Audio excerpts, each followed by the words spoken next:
မင်္ဂလာပါရှင်အခုတင်ဆက်ပေးချင်တာကတော့မဲခေါင်သတင်းဌာနရဲ့တပတ်အတွင်းမဲခေါင်မြင်ကွင်းအစီအစဉ်ပဲဖြစ်ပါတယ်ရှင်ဒီအစီအစဉ်မှာတော့ရှမ်းရှေ့ပိုင်းရဲ့ထူးခြားတဲ့သတင်းတွေကမ္ဘာရေးရာထူးခြားတဲ့သတင်းတွေနဲ့လာမယ့်သတင်းပတ်အတွက်ရှမ်းပြည်မိုးလေဝသတပတ်စာသုံးသက်ချက်တွေကိုတင်ဆက်ပေးသွားမှာဖြစ်ပါတယ်ရှင်ဒီအစီအစဉ်ကိုအပတ်စဉ်စနေနေ့ည9:00 နာရီမှာတင်ဆက်ပေးသွားမှာဖြစ်ပါတယ်ရှင်မဲခေါင်မြင်ကွင်းကဏ္ဍကနေပထမအဦးဆုံးတင်ဆက်ပေးခြင်းတဲ့သတင်းကတော့ရှမ်းပြည်နယ်တောင်ပိုင်းတောင်ကြီးမြို့အရှေ့ပိုင်းစစ်ဌာနချုပ်သို့မဟုတ်ရပခတိုင်းမှုဗိုလ်မှူးချုပ်ကျော်နိုင်ဦးနဲ့၎င်းရဲ့ကိုရေးအရာရှိ PSO ဗိုလ်ကြီးမြင့်မင်းတို့ဟာတရားမဝင်ကုန်စည်တွေနဲ့မူရည်စေဝါတွေတည်ဆောင်ရမှာကိုယ်တိုင်ကိုယ်ကျပါဝင်ပတ်သက်မှုရှိနေတယ်လို့ဒေသခံတွေနဲ့တက်တွင်းသတင်းရင်းမြစ်တွေကမဲခေါင်သတင်းဌာနကိုသတင်းပေးပို့ထားတဲ့အကြောင်းကိုတင်ဆက်ပေးကြပါမယ်ရှင်တက်တွင်းသတင်းရင်းမြစ်တွေရဲ့ပြောပြချက်အရရပါခတိုင်းမှုတဲ့ဟာတိုင်းရင်းသားလက်နက်ကိုင်အဖွဲ့တွေဖြစ်တဲ့ဝမ်ဟာမက်ကစိုင်းဘီဟန်နော်ဆိုသူတို့နဲ့ပူးပေါင်းပြီးတော့မူရည်စေဝါတည်ဆောင်ရမှာအာနာအလွဲသုံးစားလောက်ကPPEဆောင်ရွက်နေတယ်လို့ဆိုပါတယ်သူတို့ရဲ့လုပ်ရက်တွေနဲ့ပြီးခဲ့တဲ့မေလ25ရက်နေ့တုန်းကဗန်ကွဲကျွရွာPNOစခန်းကုန်းအနီးမှာဖမ်းဆီးရမိခဲ့တဲ့တရားမဝင်ကုန်စည်တင်ဆောင်လာတဲ့ကားရင်မောင်းတွေကိုနှုတ်ပိတ်ပြန်လွှတ်ပြီးပိုင်ရှင်မဲ့ပစ္စည်းတွေအဖြစ်ဖန်တီးခဲ့တာတွေပါဝင်နေပါတယ်။အဲဒီနောက်ကားပေါ်ပါတံပိုးကြီးပစ္စည်းတွေကိုတင်စီထားရကနေဇွန်လ18ရက်နေ့မှာတက်တွင်းသတင်းပေါက်ကြားသွားခဲ့တာကြောင့်အဆိုပါတရားမဝင်ကုန်ပစ္စည်းတွေကိုတိုင်းမှုရဲ့ကိုရေးအရာရှိဗိုလ်ကြီးမြတ်မင်းကစီမံကုတ်ကဲပြီးတောင်ဒီဘက်ကိုအရေးပေါ်နေရရွှေ့ပြောင်းတိုးဝက်ခဲ့တယ်လို့သတင်းရင်းမြစ်ကပြောပါတယ်။ဒါနဲ့မကသေးပဲပြီးခဲ့တဲ့မေလ18ရက်နေ့ကပိုင်ရှင်မဲ့အဖြစ်ဖန်တီးပြီးဖမ်းဆီးခဲ့တဲ့စနဘိန်းကားကြီး6စီးစာတရားမဝင်ကုန်ပစ္စည်းတွေနဲ့ဇွန်လ22ရက်နေ့ကဖမ်းဆီးခဲ့တဲ့စနဘိန်းကား17စီးစာကုန်ပစ္စည်းတွေကို PSO ဗိုလ်ကြီးမြင့်မင်းရဲ့စီမံမှုနဲ့ပဲပို့ဆောင်ကွယ်ဝတ်ထားတယ်လို့ဆိုပါတယ်။ဒေသခံသတင်းရင်းမြစ်တွေရဲ့အဆိုအရလက်ရှိမှာငွေကျပ်သိန်းပေါင်း18000အထိပေးဆောင်ထားရတဲ့ကုန်သည်တွေကိုလည်းသတင်းပေါက်ကြားတာမျိုးရှိလာရင်ဒုက္ခပေးမယ်ဆိုပြီး၆ထားမှုတွေရှိနေတယ်လို့သိရပါတယ်။အခုလက်ရှိရပခတိုင်းမှုဗိုလ်မှူးချုပ်ကျော်နိုင်ဦးဟာရခိုင်2019ခုနှစ်ကာလတန်ရန်မြို့မှာဗျူဟာမြို့အဖြစ်တာဝန်ထမ်းဆောင်စဉ်ကတည်းကကြားဖြန့်အွန်လိုင်းလိမ်ငယ်မှုလုပ်ငန်းတွေမှာအကြီးအကျယ်ပါဝင်ပတ်သက်ခဲ့မှုသူဖြစ်တယ်လို့သတင်းရင်းမြစ်ကဆိုပါတယ်။ရခိုင်ရပခတိုင်းမှုဟာဗိုလ်ချုပ်နိုင်စောဦးကိုဖမ်းဆီးအရေးယူပြီးနောက်ပိုင်းတက်လာတဲ့လက်ရှိတိုင်းမှုတစ်လက်ထက်မှာလဲတရားမဝင်မှောင်ခိုမှုတွေကနေအခကြေးငွေရယူပြီးလက်လွတ်ပေးနေမှုတွေရှိနေစေဖြစ်တာကြောင့်အစိုးရသည့်ရဲ့ရတရားစီမံချက်ကာလအတွင်းမှာစစ်တပ်နဲ့ဆက်နွယ်နေတဲ့မှောင်ခိုလုပ်ငန်းတွေဟာရော့ကျမသွားပဲပုံမကြီးထွားလာနေစေဖြစ်ကြောင်းတင်ဆက်ပေးလိုက်ရပါတယ်ရှင်ဆက်လက်ပြီးတင်ဆက်ပေးချင်တာကတော့ရှမ်းပြည်နယ်တောင်ပိုင်းကလောမျိုးဘော်ဆိုင်ဒေသကသတင်းကိုတင်ဆက်ပေးချင်ပါတယ်ရှင်ဘော်ဆိုင်ဒေသမှာရှိတဲ့ကန်တိုဆယ်ရဲ့ရေဝင်လမ်းကြောင်းကိုပိတ်ဆို့ပြီးတထုစေးကန်သို့မဟုတ်ချော်စေးကန်တိစောက်နေတဲ့လုပ်ငန်းစဉ်အပေါ်သက်ဆိုင်ရာတာဝန်ရှိသူတွေအနေနဲ့မြေပြင်စင်းစီစစ်ပေးဖို့ဒေသခံတွေကတောင်းဆိုနေကြပါတယ်ဒီတထုစေးကန်ကိုကဘာတစ်ကုမ္ပဏီကတိစောက်နေပြီးဆယ်တဲကိုရေစီးဝင်မဲ့ရေစင်းများကိုပိတ်ဆို့ကလုပ်ငန်းလှုပ်ဆောင်နေတာကြောင့်အဲဒီဆယ်ရေကိုမှီခိုအားထားနေရတဲ့ဘေးပတ်ဝန်းကျင်ကျေးရွာတွေရဲ့တောက်သုံးရေနဲ့စိုက်ပျိုးရေးလုပ်ငန်းကိုထိခိုက်လာမှာကိုဒေသခံတွေစိုးရိမ်နေကြတာပါဒေသခံရွာသားတအုပ်ရဲ့ပြောပြချက်အရရွာကလူတွေဟာဆယ်ရီဝင်လန်းကိုပိတ်ပြီးတထုစေးကန်ဆောက်လုပ်နေတာကိုကန့်ကွက်ချင်ကြပေမဲ့လည်းနောက်ဆက်တွဲပြဿနာတွေကြုံတွေ့ရမှာကိုစိုးရိမ်တာကြောင့်အပြင်ထုတ်မပြောရဲပဲဖြစ်နေကြတယ်လို့ဆိုပါတယ်။ကဘာတစ်ကုမ္ပဏီရဲ့မူလတထုလုပ်ကွက်ဟာဖူးရဲကျွရွာမှာရှိနေတာဖြစ်ပေမဲ့လက်ရှိမှာတော့ဘော်ဆိုင်ကျွရွာအုပ်စုအတွင်းကကန်တိုဆယ်အနီးအထိလုပ်ငန်းနယ်မြေတိုးချဲ့လာတာဖြစ်ပြီးတထုစေးကန်တိစောက်နေတာဖြစ်ပါတယ်။ဒါကြောင့်ဒီလုပ်ငန်းဟာသက်ဆိုင်ရာဌာနတွေရဲ့တရားဝင်ခွင့်ပြုချက်ပါရဲ့လားဥပဒေနဲ့သဘာဝပတ်ဝန်းကျင်ဆိုင်ရာစီမင်းစည်းကမ်းတွေနဲ့အညီဆောင်ရွက်နေတာလားဆိုတာကိုသက်ဆိုင်ရာတာဝန်ရှိသူတွေကမြေပြင်အထိအမြန်ဆုံးလာရောက်စစ်ဆေးပြီးဥပဒေနဲ့မညီညွတ်တာတွေရှိတယ်ဆိုရင်ထိရောက်စွာအရေးယူတားဆီးပေးဖို့ဒေသခံတွေကမျှော်လင့်နေကြတာပါအခုကန်တိုဆယ်ဟာရခိုင်အစိုးရလက်ထက်ကတည်းကဒေသခံတွေရဲ့စိုက်ပျိုးရေးနဲ့တိုက်သုံးရေရရှိဖို့အတွက်စီမံကိန်းနဲ့တိစောက်ထားတဲ့ဆယ်တစ်ခုဖြစ်ပြီးလက်ရှိမှာရေဝင်လန်းချောင်းပိတ်ဆို့ခံရတာဟာရေစီးချောင်းတင်မကပဲဒေသခံတွေရဲ့အသက်မွေးဝမ်းကြောင်းနဲ့စားဝတ်နေရေးကိုပါထိခိုက်လာနိုင်တာကြောင့်အမြန်ဆုံးစစ်ဆေးပေးဖို့လိုလားနေကြပါတယ်ဆက်လက်ပြီးတင်ဆက်ပေးခြင်းတဲ့သတင်းကတော့မူရည်စေဝါအမြောက်အများတည်ဆောင်လာရင်းနဲ့ရေတက်ဖက်ဝင်နေစီဖုံးမစမိရာကနေကြားရှိမှောက်ရဲ့လဲတယ်လို့မျိုးမူရည်စေဝါအမြောက်အများနဲ့တကွဖမ်းဆီးခံခဲ့ရတဲ့ဖြစ်စဉ်တစ်ခုရှမ်းပြည်နယ်တောင်ပိုင်းတောင်ကြီးမြို့မှာဖြစ်ပွားခဲ့တဲ့ဆိုတဲ့သတင်းကိုတင်ဆက်ပေးကြပါမယ်ရှင် ဒီဖြစ်စဉ်ကတော့ပြီးခဲ့တဲ့ဇွန်လ2 ရက်နေ့တုန်းကတောင်ကြီးမြို့မှာရဲစခန်းကပူပေါင်းရဲတပ်ဖွဲ့ဝင်တွေဟာသတင်းခွင့်ဆက်ဖော်ထုတ်ချက်အရတောင်ကြီးဟိုပုံသွားကားလမ်းမပေါ်ရှိနောင်လေကျွရွာအနီးမှာစောင့်ဆိုင်းနေခဲ့တာပါအဲဒီလိုစောင့်ဆိုင်းနေစဉ်အတွင်းဟိုပုံမြို့ဘက်ကနေတောင်ကြီးမြို့ဘက်ကိုမောင်းနှင်လာတဲ့ဟွန်ဒါဆိုင်ကယ်တစ်စီးကိုရဲတပ်စစ်ဆေးရှာဖွေခဲ့ရာဆိုင်ကယ်ပေါ်ပါလာသူခွန်ဘိုကျော်နဲ့ကိုဆိုင်ဆိုသူ2ဦးရဲ့လွယ်အိတ်နဲ့ပလိုင်းတွေကနေကာလာတန်ဖိုးကျပ်85သိန်းခန့်တန်ဖိုးရှိ WY မူရည်ဆေးပြအပြားပေါင်း2500ကိုရှာဖွေတွေ့ရှိပြီးတသက်ခံပစ္စည်းအဖြစ်သိမ်းဆည်းမိခဲ့တာဖြစ်ပါတယ်။ရဲစခန်းနဲ့နီးစပ်သူတို့ရဲ့ပြောပြချက်အရဒီမူရည်ဆေးဝါးတဲဆောင်လာသူ2ဦးဟာရဲတပ်ဖွဲ့ဝင်တွေထံကိုမှားထားတဲ့ပစ္စည်းဘယ်ချိန်လာပို့ရမလဲအခုလာပို့လို့ရမလားဘောရာဆိုပြီးဖုံးမခုံမိရာကနေတဆင့်ရဲတပ်ဖွဲ့ကသတင်းကွင်းဆက်အတိုင်းလိုက်လံဖမ်းဆီးခဲ့တာဖြစ်တယ်လို့ဆိုပါတယ်။လက်ရှိမှာတော့ဖုံးမခုံမိရာကနေမူရည်ဆေးဝါးတွေနဲ့အတူတက်သေးပြေဆုံးစွာဖမ်းဆီးရမိခဲ့တဲ့ခွန်ဘိုကျော်နဲ့ကိုဆိုင်တို့2ဦးကိုတောင်ကြီးမြို့မှာရဲစခန်းမှာမူရည်ဆေးဝါးနဲ့စိတ်ကိုပြောင်းလဲစေသောဆေးဝါးများဆိုင်ရာဥပဒေပုံမှန်တွေနဲ့အမှုဖွင့်ထားပြီးဥပဒေအရထိရောက်စွာအရေးယူနိုင်မှုဆက်လက်ဆောင်ရွက်နေကြောင်းတင်ဆက်ပေးလိုက်ရပါတယ်ရှင်။ဆက်လက်ပြီးတင်ဆက်ပေးချင်တာကတော့ရှမ်းပြည်နယ်တောင်ပိုင်းပင်လောင်းမြို့မှာအစိုးရရဲ့ရတရာစီမံချက်နဲ့စာတင်ကျောင်းတစ်ခုမှာကျောင်းသားတွေကိုမှတ်ပုံတင်ပြုလုပ်ပေးနေပေမဲ့ကျောင်းသားတအုပ်ကိုငွေကျပ်3000နှုတ်ကောက်ခံတာကြောင့်ကျောင်းသားမိဘတွေကြောင့်ဝေဖန်မှုမြင့်တက်နေတဲ့ဆိုတဲ့သတင်းကိုတင်ဆက်ပေးချင်ပါတယ်ရှင်။ပင်လောင်းမြို့နယ်ဝါလီအထက်တန်းကျောင်းမှာကျောင်းသားကျောင်းသူတွေကိုအရောက်ဝန်ဆောင်မှုစနစ်နဲ့နိုင်ငံသားစစ်စစ်ရေးကသို့မဟုတ်မှတ်ပုံတင်ပြုလုပ်ပေးမယ်လို့ကျောင်းတွင်းမှာအသိပေးထားခဲ့တာပါ။ဒါပေမဲ့လက်တွေ့ဆောင်ရွက်ပေးတဲ့အခါမှာတော့ကျောင်းသားတအုပ်ထံကနေကျပ်3000စီကောက်ခံနေတယ်လို့ကျောင်းသားမိဘတွေကမဲခေါင်သတင်းဌာနကိုပြောပါတယ်။ကျောင်းသားမိဘတဦးရဲ့ပြောပြချက်အရလာဝကရုံးမှာကိုယ်တိုင်သွားရောက်ပြုလုပ်ရင်းတော့အခုလောက်ကုန်ကျစရိတ်မရှိပဲကျောင်းမှာတော့အခမဲ့လုပ်ပေးမယ်လို့ထင်မှတ်ထားပေမဲ့နောက်ဆုံးမှာတော့တရက်ကို3000စီပေးခဲ့ရတယ်လို့ဆိုပါတယ်။ဒါတဲ့မကသေးပဲအခုလိုငွေကောက်ခံတာဟာမှတ်ပုံတင်လာရောက်ပြုလုပ်ပေးတဲ့ဝန်ထမ်းတွေကကောက်ခံတာလားဒါမှမဟုတ်ကျောင်းအုပ်ကြီးကကောက်ခံတာလားဆိုတာကိုရှင်းရှင်းလင်းလင်းမသိရဘူးလို့လည်းဖြည့်ဆွတ်ပြောပါတယ်။ဒီလိုကောက်ခံမှုတွေကြောင့်နေစဉ်ဝင်ငွေနဲ့ပါတဲ့မိသားစုတွေနဲ့ကျောင်းသားအချို့အတွက်ငွေကြေးအခက်အခဲကြုံတွေ့နေရပြီးမှတ်ပုံတင်အတွက်ငွေကြေးမထည့်ဝင်နိုင်သေးတဲ့ကျောင်းသားအများအပြားလည်းရှိနေတာဖြစ်ပါတယ်။ဒေသခံတွေဘက်ကတော့ကလေးတွေမှတ်ပုံတင်ရရှိဖို့ကအရေးကြီးတဲ့ကိစ္စဖြစ်ပေမဲ့ကျပ်3000ဆိုတဲ့ပမာဏဟာအခြေခံမိသားစုအတွက်ငွေကြေးဝင်ထုတ်ဝင်ဖို့ဖြစ်စေတာကြောင့်အမှန်တကယ်အခမဲ့ဝန်ဆောင်မှုဆိုရင်ဘာကြောင့်ငွေကောက်ခံရတယ်လဲဆိုတာကိုသက်ဆိုင်ရာတာဝန်ရှိသူတွေအနေနဲ့မိဘတွေကိုရှင်းလင်းပေးဖို့နဲ့လိုအပ်သလိုဝင်ရောက်စီစစ်ပေးဖို့တောင်းဆိုထားကြောင်းတင်ဆက်ပေးလိုက်ရပါတယ်ရှင်။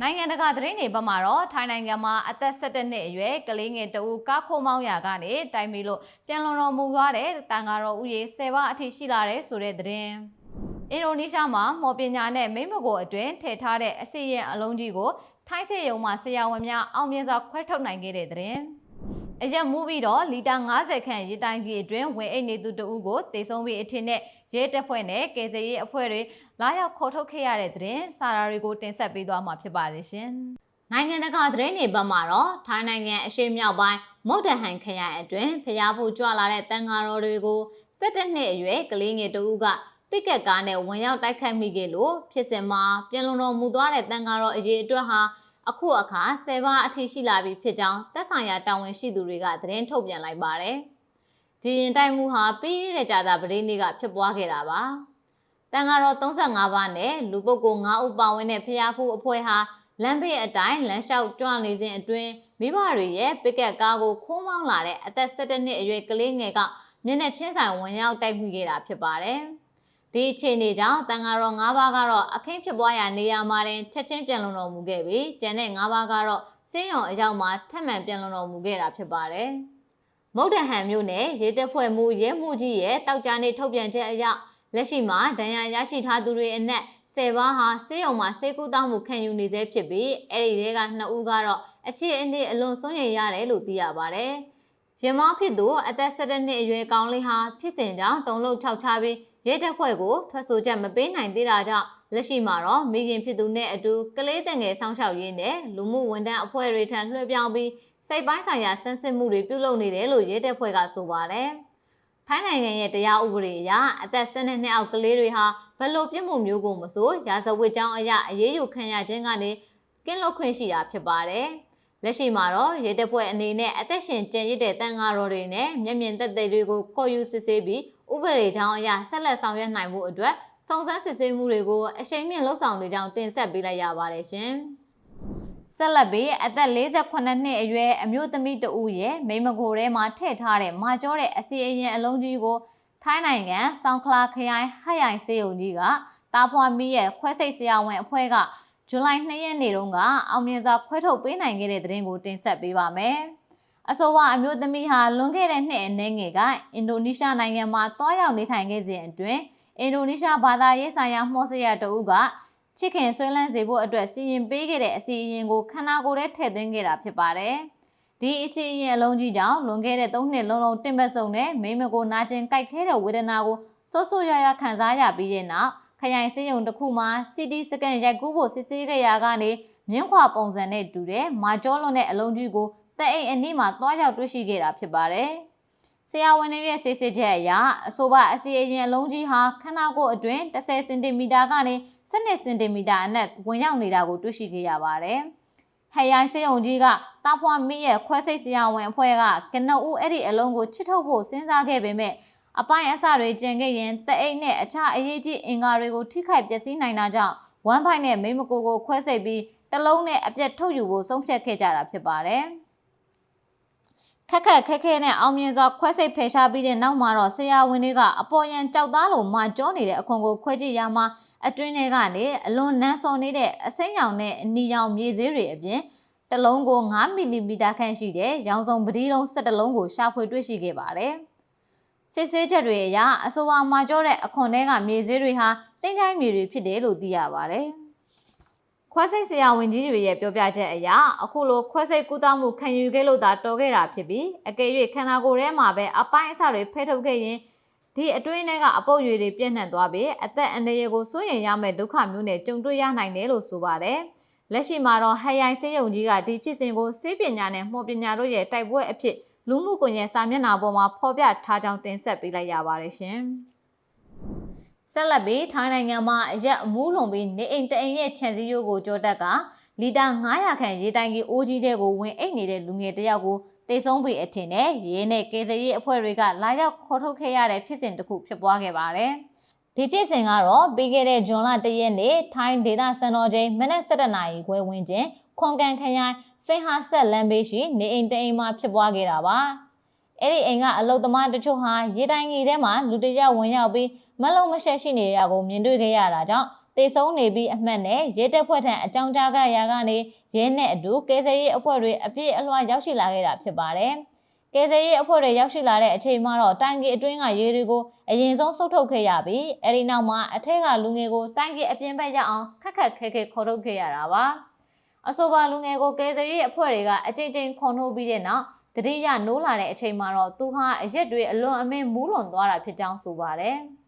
အဲဒီနောက်ဆိုင်ကယ်ကိုလမ်းဘေးမှာရက်ပြီးတွေ့ရအိမ်ရဲ့ခြံစည်းရိုးကိုကြောတက်ကအဲဒီကနေမှရေတိုင်ကြီးတဲ့ဝင်အိတ်မိသွားတာဖြစ်တယ်လို့ဖြေရှင်းပြောဆိုခဲ့ပါတယ်။အဲဒီနောက်မှာတော့သူရဲ့ဆိုင်ကယ်ကိုပြန်လည်မောင်းနှင်ပြီးအခင်းဖြစ်ပွားရာနေရာကနေထွက်ခွာသွားခဲ့ပါတယ်။မျက်မြင်သက်သေတွေရဲ့ပြောပြချက်အရအဲဒီလူငယ်ဟာရေတိုင်ကြီးထဲမှာခေါင်းလေးပဲရေပေါ်နေပြီးတတိလက်လို့အိပ်ပျော်နေခဲ့တာပါ။တကယ်လို့ဟန်ချက်ပြက်ပြီးရေထဲဆုံးမြုပ်သွားရင်ရင်းနဲ့တေဆုံးသွားနိုင်တာကြောင့်အခုလိုအချိန်မီကေတင်နိုင်ခဲ့တာဟာအလွန်ကံကောင်းလို့ဖြစ်ကြောင်းတင်ဆက်ပေးလိုက်ရပါတယ်ရှင်။ဆက်လက်ပြီးတင်ဆက်ပေးချင်တာကတော့မိုးလေဝသပညာရှင်ဦးဝင်းနိုင်ရဲ့လာမယ့်သတင်းပတ်အတွက်ရှမ်းပြည်မိုးလေဝသအခြေအနေတစ်ပတ်စာသုံးသက်ချက်ဖြစ်ပါတယ်ရှင်။လာမယ့်ဇွန်လ4 ရက်ကနေဇွန်လ17 ရက်အထိသတင်းပတ်အတွင်းမှာတော့ရှမ်းပြည်ရဲ့မိုးရွာသွန်းမှုနဲ့ကပလီပင်လယ်ပြင်နဲ့မုတ်တမပင်လယ်ဝိဘက်ကတက်လာတဲ့မုတ်တုံလေစီးကြောင်းအရှိန်နဲ့တရုတ်နိုင်ငံတောင်ပိုင်းကလာတဲ့လေထုမငြိမ်မသက်မှုလေလိုင်းတွေနဲ့ကုန်းမြင့်မြေမျက်နှာတွင်ပင်တို့ပုတ်တိုင်းမှုကြောင့်အရက်မျက်နှာအလိုက်ကွဲပြားခြားနားသွားမှာဖြစ်ပါတယ်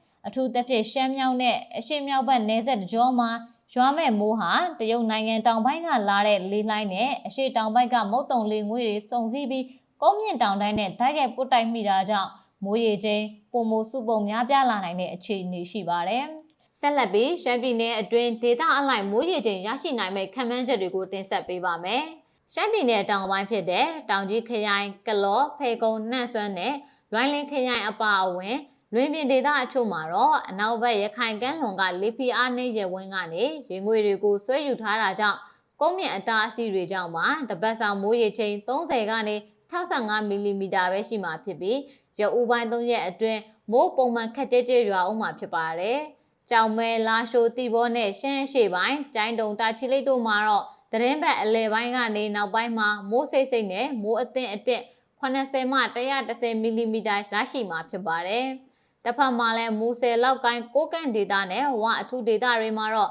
တပတ်စာမိုးရေချိန်100ကနေ160မီလီမီတာအထက်ရှိလာနိုင်ပြီးရက်ဆက်မိုးသစ်ထန်နိုင်ခြေရှိပါတယ်။ဒေသအလိုက်ဖြစ်ပေါ်လာနိုင်မဲ့တဘာဝဘေးအန္တရာယ်တွေကတော့ရက်သက်တစ်ပတ်ရဲ့ဒုတိယပိုင်းမှာမိုးစုပုံရသွန်းမှုလွန်ကဲလာနိုင်ပြီးလောက်ကိုင်းမူဆယ်ကုတ်ခိုင်နဲ့ဝအထူးဒေသတွေကတောင်ဆောင်တောင်ချေဒေသတွေမှာမြေသားအီရာကြောက်ခဲကြွေတာနဲ့လမ်းချော်တာတွေဖြစ်ပြီးမြေပြိုမဲ့ဘေးအန္တရာယ်အလွန်မြင့်မားနေလို့အထူးသတိပြုကြရပါမယ်။တခါရဲဦးပိုင်းမှာမိုးနေပြီးနေပူရှိန်မြင့်မားနိုင်တဲ့ရှမ်းပြည်နယ်တောင်ပိုင်းတောင်ကြီးနဲ့လိုင်လွင်တို့မှာတော့နေကင်းနဲ့ညနေခင်းတွေမှာကုန်းမြအပူဆွဲရင်ကြောင့်လေထုမငြိမ်မသက်ဖြစ်ပြီးလျှက်စီးလက်တာမိုးကြိုပစ်တာတွေနဲ့အတူဒေသအလိုက်မိုးသက်လေပြင်းတွေရုတ်တရက်ကြားရောက်နိုင်ခြေရှိပါတယ်။မိုးကြီးပြီးမြေပြိုနိုင်ခြေရှိတဲ့မိုးဆယ်မန္တလေးပြည်တော်စုလမ်းမကြီးလောက်ကင်လမ်းပိုင်းတွေနဲ့မိုးကုတ်ကြောင်မဲလမ်းတကြောဖြတ်တန်းမောင်းနေမဲ့ရမောင်းသူတွေအနေနဲ့ရသက်တစ်ပတ်ဒုတိယပတ်အတွင်းမှာမိုးကြီးလို့မြင်ကွင်းမပြတ်သားတာ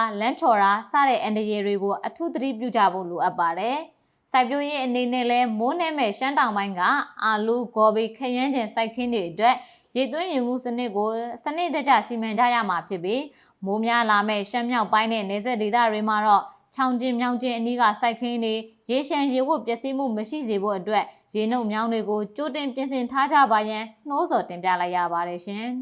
။အခုတင်ဆက်ပေးခဲ့တာကတော့မဲခေါင်သတင်းဌာနရဲ့တပတ်အတွင်းမဲခေါင်မြင်ကွင်းအစီအစဉ်ပဲဖြစ်ပါတယ်ရှင်။ဒီအစီအစဉ်ကိုအပတ်စဉ်စနေနေ့ည9:00 နာရီမှာမဲခေါင်သတင်းဌာနရဲ့ Facebook နဲ့ YouTube Channel တွေကနေတင်ဆက်ပေးသွားမှာဖြစ်ပါတယ်ရှင်။ပရိသတ်တွေအနေနဲ့လည်းမဲခေါင်သတင်းဌာနကိုအကြံပြုချင်တာတွေရှိမယ်ဆိုရင်မဲခေါင်သတင်းဌာနရဲ့ TikTok Messenger နဲ့ Facebook Messenger တွေကနေတွားရောက်အကြံပြုနိုင်ပါတယ်ရှင်။အားလုံးပဲစိတ်ချမ်းသာပြီးကိုယ်ကျန်းမာရှိကြပါစေရှင်။